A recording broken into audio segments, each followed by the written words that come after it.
Hello everyone. Easy physics by N K channel पर आप सभी बच्चों का आज के इस वीडियो में एक बार पुनः बहुत बहुत स्वागत है।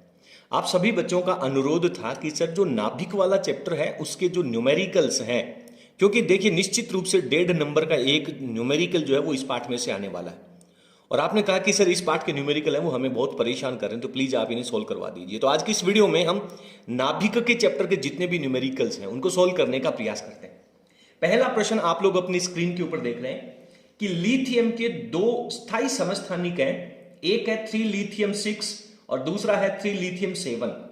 उनकी जो बहुलता का प्रतिशत है, यानी पहला जो है वो 7.5% पाया जाता है और दूसरा जो इसका समस्थानिक है वो 92.5% पाया जाता है। और इन समस्थानिकों के द्रव्यमान अलग अलग, पहले का और दूसरे का आपको दे रखा है। सवाल कह रहा है कि लिथियम का परमाणु द्रव्यमान ज्ञात कीजिए, यानी एवरेज वैल्यू इनकी ज्ञात करनी है। तो मैं यहां पे लिखता हूं कि जो 3 लिथियम 6 है उसकी जो बहुलता प्रतिशत है वो है 7.5% और इसका जो द्रव्यमान है वो हमें दे रखा है 6.01512 AMU। उसके बाद में 3 लिथियम 7 जो है उसका प्रतिशत दे रखा है हमें 92.5%। एक बार कंफर्म कर लें कि इन दोनों का जो जोड़ है वो 100% हो रहा है क्या? बिल्कुल हो रहा है सर। और इसका जो द्रव्यमान है वो हमें दे रखा है 7.01600 AMU के अंदर वैल्यू दे रखी है, एटॉमिक मास यूनिट। सवाल कह रहा है कि इसका परमाणु द्रव्यमान मात्रक ज्ञात कीजिए।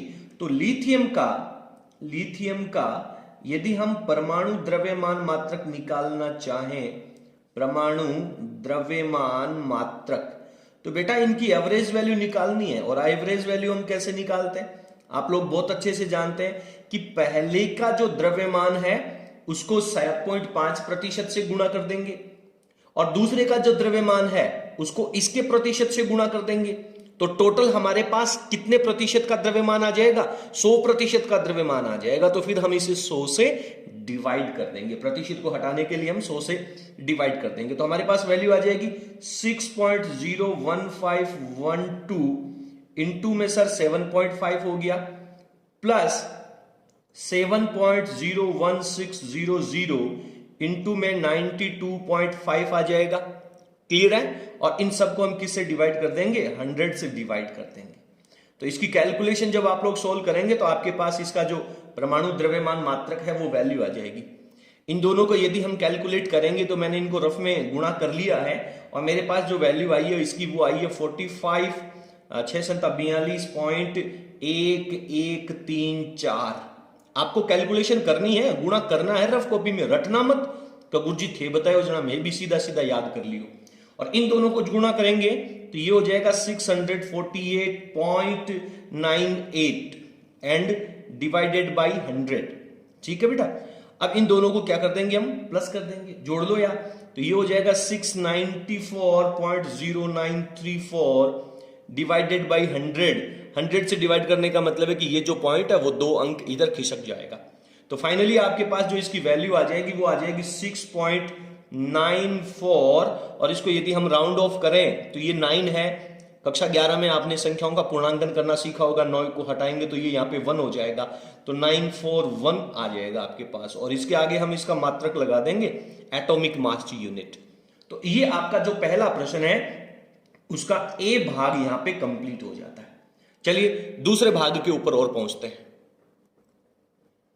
इसके बाद में हमारा इसका जो बी प्रश्न है वो ये कह रहा है कि साहब बोरॉन के 2 स्थायी समस्थानिक हैं, एक 5 बोरॉन 10 है और दूसरा है 5 बोरॉन 11।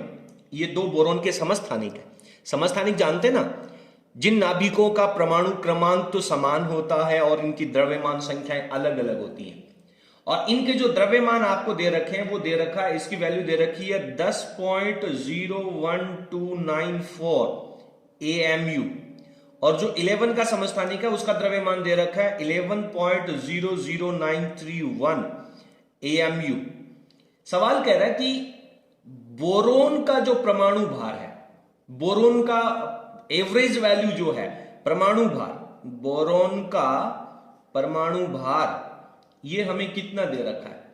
बोरोन का परमाणु भार हमें सेपरेट दे रखा है, ये वैल्यू दे रखी है सर 10.811 AMU। इसके बाद में कह रहा है कि साहब इनकी बहुलता ज्ञात कीजिए। ये पहले वाला कितने प्रतिशत मात्रा में है और दूसरे वाला कितने प्रतिशत मात्रा में है। तो पिछले सवाल में सर हमने सोल्व किया था कि इसकी प्रतिशत वैल्यू हमें दे रखी थी, इसकी प्रतिशत वैल्यू हमें दे रखी थी, तो इसकी मात्रा को इसके प्रतिशत से गुणा किया था, इसकी मात्रा को इसके प्रतिशत से गुणा किया था, 100 से डिवाइड कर दिया था। तो अब मैं मान लेता हूं कि साहब ये जो वैल्यू है, ये वैल्यू हम मान लेते हैं, माना ये कितने प्रतिशत है, x प्रतिशत है। और जब पहला x प्रतिशत है तो बेटा दूसरा कितना हो जाएगा, टोटल वैल्यू 100 होती है, तो ये वैल्यू हो जाएगी साहब 100 माइनस x प्रतिशत। ठीक है ना।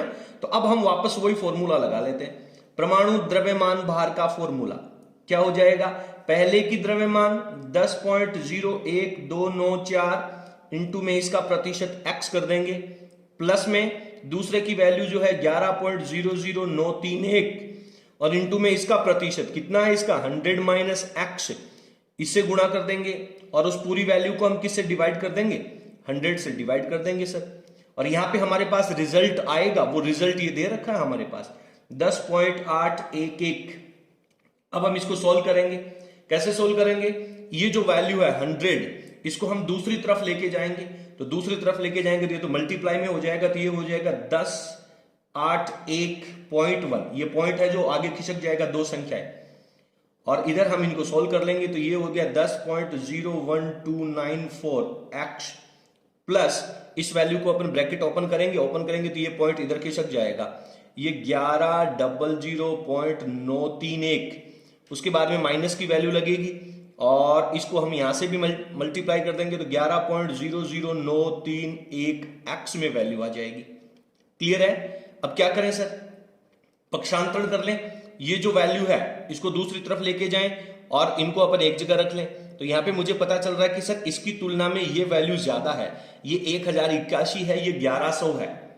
तो हम क्या करते हैं, 1081 को इस तरफ लेके आ जाते हैं और इन दोनों को जब हम प्लस करेंगे तो ये माइनस वाली वैल्यू ज्यादा है, इसको जब अपन दूसरी तरफ लेकर के जाएंगे तो ये क्या हो जाएगी, पॉजिटिव वैल्यू हो जाएगी। तो फाइनली हमारे पास टोटल एवरेज वैल्यू कितनी रहती है सर, ये रह गया 1100.931 और ये वैल्यू इस तरफ आएगी तो 1081.1 इधर आ गया, प्लस ये माइनस की वैल्यू दूसरी तरफ जाएगी तो ये प्लस का हो जाएगा 11.00931 और ये वैल्यू जो प्लस की है ये दूसरी तरफ जाएगी तो माइनस की हो जाएगी 10.01294 और इनके बाहर कॉमन आ गया हमारे पास x। तो x की वैल्यू कैलकुलेट करनी है हमें, तो x बराबर क्या हो जाएगा, इन दोनों का डिफरेंस निकाल लो, इन दोनों का डिफरेंस कितना हो जाएगा, लगभग 81 ये है, तो ये वैल्यू हमारे पास लगभग 19 के समथिंग रह जाएगी, 19.0183 की अप्रोक्सीमेट वैल्यू रह जाएगी, डिवाइडेड बाय इन दोनों का डिफरेंस। इन दोनों का डिफरेंस कितना हो जाएगा, एक ये हो गया, ये वैल्यू रह जाएगी हमारे पास 0. कितनी रह जाएगी, 99636 के अप्रोक्सीमेट एवरेज इसका आ जाएगा।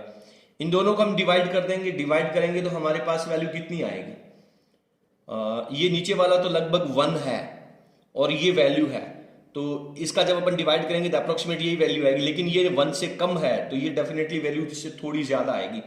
तो इसको जब अपन डिवाइड करेंगे तो मैंने इसकी कैलकुलेशन जो है वो सेपरेट कर ली है, ये 19.90% आ जाएगा। और ये कौन सा है, x की वैल्यू कौन था, 5 बोरॉन 10 था, और दूसरा कितना है 5 बोरॉन 11, इसकी जो बहुलता है वो कितनी हो जाएगी बेटा, इसकी बहुलता सर 100 माइनस एक्स थी, 100 माइनस एक्स, तो 100 minus 19.90 and this is equals to हो जाएगा 80.1%। ये इसकी बहुलता प्रतिशत आ जाएगी। तो उम्मीद करता हूं कि आपको ये जो प्रश्न है वो बहुत अच्छी तरह से समझ में आ गया होगा, बहुत इजी से प्रश्न है। चलिए, यदि आपको ये प्रश्न समझ में आया तो प्लीज आप वीडियो को लाइक जरूर कर देना। अगले प्रश्न में चल दें। तो जिस तरह से हमने 2 सवाल सोल्व किए हैं, तीसरा प्रश्न है वो भी इसी कैटेगरी का ही है।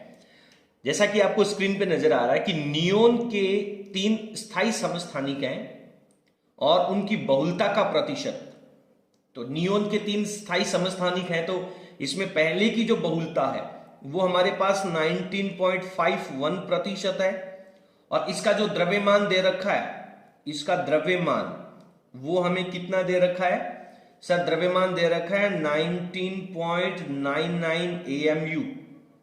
दूसरा जो है वो हमारे को दे रखा है 0.27%, और इसका जो द्रव्यमान है वो हमें कितना दे रखा है?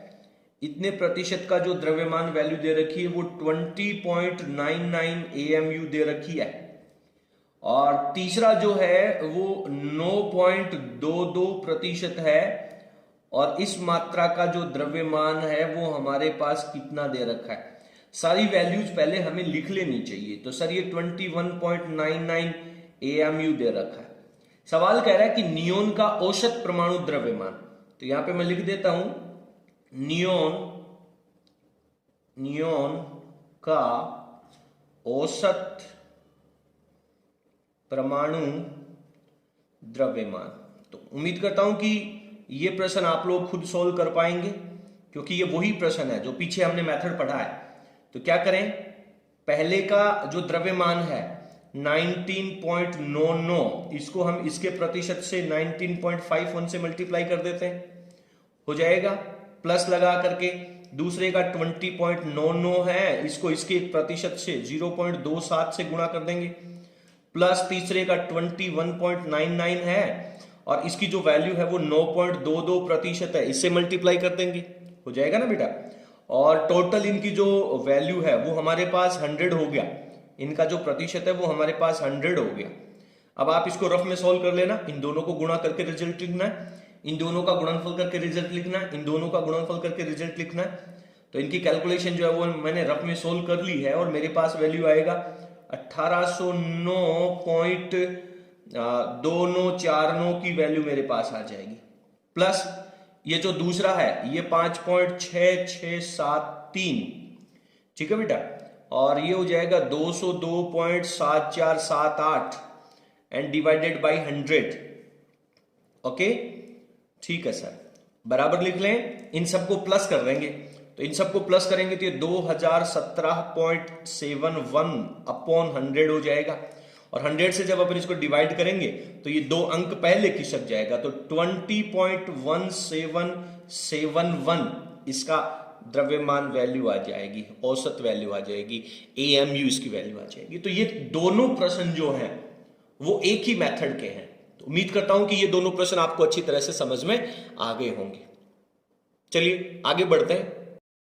इसके बाद में अगला जो है प्रश्न संख्या 3, ये कह रहा है कि नाइट्रोजन का जो नाभिक है 7n14, उसकी बंधन ऊर्जा मेगा इलेक्ट्रॉन वोल्ट में ज्ञात करो।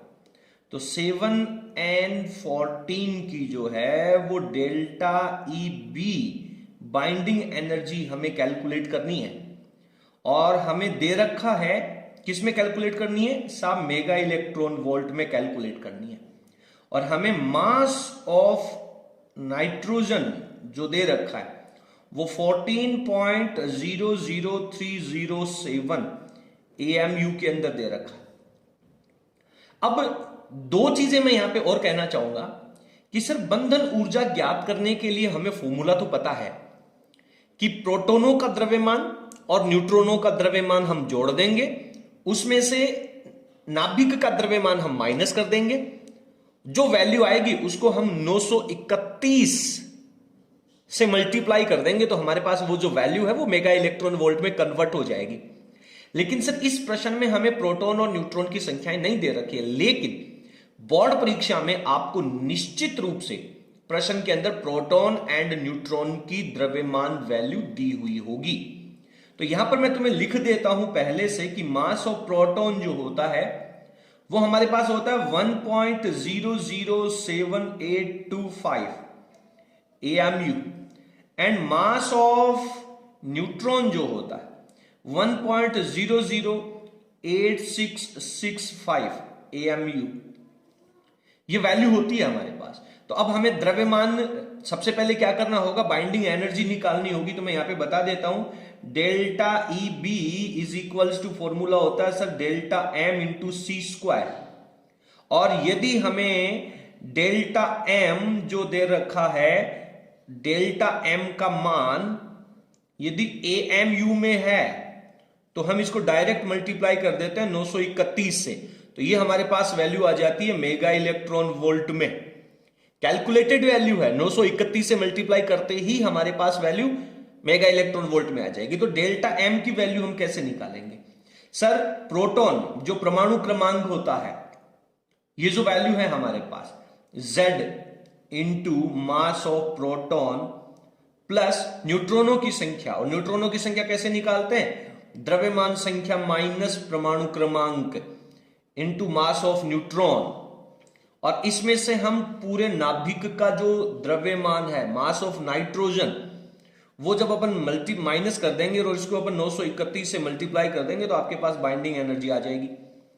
अब सीधा फॉर्मूला है यार, इसमें कुछ रटने की कोई संभावना ही नहीं है, कोई बात ही नहीं है, कोई गुंजाइश ही नहीं है। दुनिया का सबसे सरल सवाल है। अगर यह सवाल आपको समझ में नहीं आ सकता तो कभी नहीं कर पाएंगे। ये प्रोटॉनों की संख्या होती है, परमाणु क्रमांक।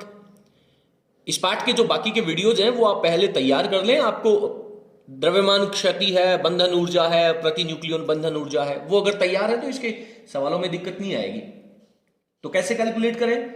सर 7 इंटू में इसकी वैल्यू है 1.007825 प्लस 14 में से 7 माइनस करेंगे तो ये भी वैल्यू 7 ही रहेगी, 1.008665, और इसमें से हम इसकी द्रव्यमान संख्या जो हमें दे रखी है 14.00307, ये माइनस करेंगे और इसको हम मल्टीप्लाई कर देंगे बेटा 931 से, तो मेगा इलेक्ट्रॉन वोल्ट के अंदर हमारे पास रिजल्ट आ जाएगा।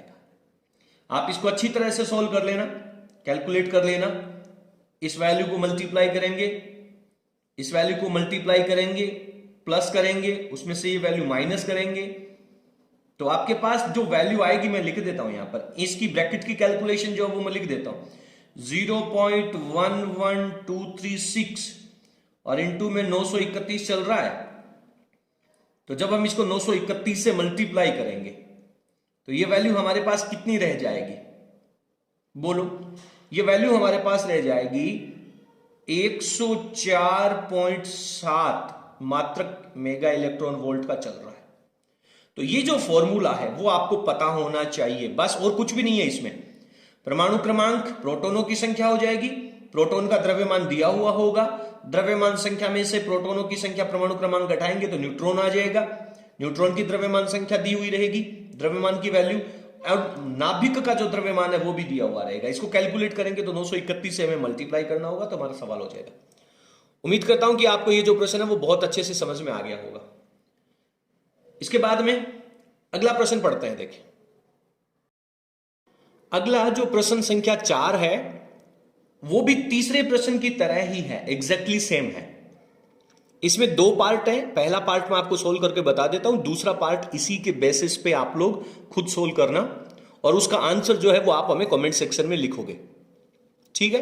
प्रश्न कह रहा है कि निम्नलिखित आंकड़ों के आधार पर जो 26Fe56 है, लोहा है, जिसकी प्रति न्यूक्लियन बंधन ऊर्जा सबसे ज्यादा होती है, उसकी बंधन ऊर्जा की वैल्यू मेगा इलेक्ट्रॉन वोल्ट में कैलकुलेट करनी है और इसके नाभिक का द्रव्यमान आपको दे रखा है। प्रोटॉन एंड न्यूट्रॉन का जो द्रव्यमान है इसके बारे में आप निश्चिंत रहें, बोर्ड परीक्षा में पेपर में लिखा हुआ होगा। तो हमें इसके अंदर बाइंडिंग एनर्जी निकालनी है, तो बाइंडिंग एनर्जी निकालने का फॉर्मूला हम बहुत अच्छे से जानते हैं। सर कैसे जानते हैं? सर डेल्टा ई बी जो है वो डेल्टा एम इंटू 931 से हम मल्टीप्लाई करेंगे और वैल्यू आ जाएगी हमारे पास मेगा इलेक्ट्रॉन वोल्ट में। और डेल्टा एम कैसे निकाला जाता है? सर प्रोटॉनों की संख्या इंटू प्रोटॉन का द्रव्यमान प्लस द्रव्यमान संख्या माइनस परमाणु क्रमांक, न्यूट्रॉनों की संख्या हो जाएगी, मास ऑफ न्यूट्रॉन से मल्टीप्लाई करेंगे, माइनस जो 26Fe56 है उसके नाभिक का द्रव्यमान अपन माइनस कर देंगे तो डेल्टा एम आ जाएगा और इसको 931 से मल्टीप्लाई कर देंगे। क्लियर? वैल्यू रख लें, इसकी वैल्यू कितनी है? 26 है। प्रोटॉन का द्रव्यमान 1.007825 प्लस 56 में से 26 घटाओगे तो 30 न्यूट्रॉन हो जाएंगे, 1.008665 न्यूट्रॉन का द्रव्यमान आ गया, माइनस Fe का द्रव्यमान 55.93439 और इसको हम मल्टीप्लाई कर देंगे 931 से। कर लीजिए कैलकुलेशन, अच्छी तरह से इसकी कैलकुलेशन करनी है। तो पूरी वैल्यू को जब मैं यहां पे इसको सॉल्व करूंगा और इसको 931 से मल्टीप्लाई करूंगा तो फाइनल रिजल्ट लिखना है मेरे को।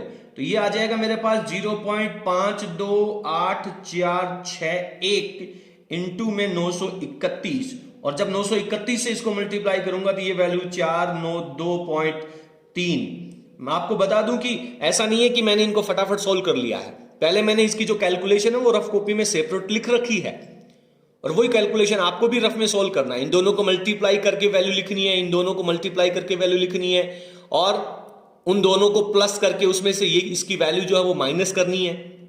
ठीक है ना? तो डेल्टा एम की वैल्यू आ जाएगी, इसको 931 से फिर गुणा करना होगा, समय तो लगेगा यार। और एक सिंगल छोटा सा डिजिट है ना, एक छोटा सा डिजिट अगर वो भी आपने मिसप्लेस कर दिया तो कैलकुलेशन का रिजल्ट खराब हो जाएगा। अब इस सवाल में आपसे आगे एक चीज और पूछ सकता है, बाय द वे, और पूछ सकता है। क्या पूछ सकता है? कि प्रति न्यूक्लियन बंधन ऊर्जा कितनी होगी, ये और बता दीजिए साहब, प्रति न्यूक्लियन बंधन ऊर्जा कितनी होगी।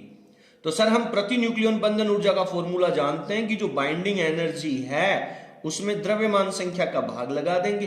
तो ये 492.3 थी, इसमें कितनी द्रव्यमान संख्या है? 56 का भाग लगा देंगे। अब भाग तो लगाना पड़ेगा, तो ये वैल्यू आ जाएगी 8.79 मेगा इलेक्ट्रॉन वोल्ट के अंदर।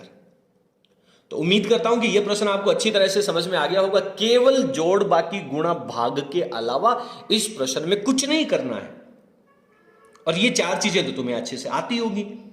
तो सेम मेथड को फॉलो करके इसका जो दूसरा पार्ट है वो आप सॉल्व करें, उसका आंसर है वो आप हमें कमेंट सेक्शन में लिखें। आज की इस वीडियो में इतना ही, बाकी के जो प्रश्न है इस चैप्टर के वो अपन अगले वीडियो में पढ़ेंगे, क्योंकि अन्यथा इस वीडियो की लंबाई जो है वो बड़ी हो जाएगी। बहुत जल्दी हम अगला वीडियो है वो भी आप लोगों के लिए लेकर के आएंगे। आप लोगों के सपोर्ट की हमें विशेष जरूरत है, जितनी जरूरत आप लोगों को है उससे कहीं बहुत ज्यादा जरूरत हमें भी है। तो आप सभी से अनुरोध है कि प्लीज वीडियो को लाइक करें और अपने सभी फ्रेंड्स के साथ वीडियो का लिंक शेयर जरूर करें। बहुत बहुत धन्यवाद। आपको हमारा आज का कंटेंट कैसा लगा कमेंट सेक्शन में जरूर लिखें, दूसरे प्रश्न का आंसर आप कमेंट सेक्शन में लिखें और अगले वीडियो की प्रतीक्षा करें। बहुत बहुत धन्यवाद, थैंक यू।